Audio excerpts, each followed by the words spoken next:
সময়ের grab video নিয়ে social মিডিয়ায় খুব আলোচনার সৃষ্টি হয়েছে। আর যেটা মালয়েশিয়া থেকে এই গ্র্যাব ভিডিওটা রিলিজ হয়েছে।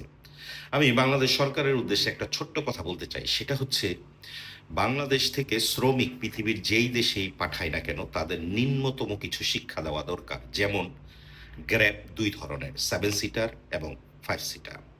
5 সিটারে আপনি ৪ জন যাত্রী উঠতে পারবেন। 7 সিটারে আপনি ৬ জন যাত্রী উঠতে পারবেন।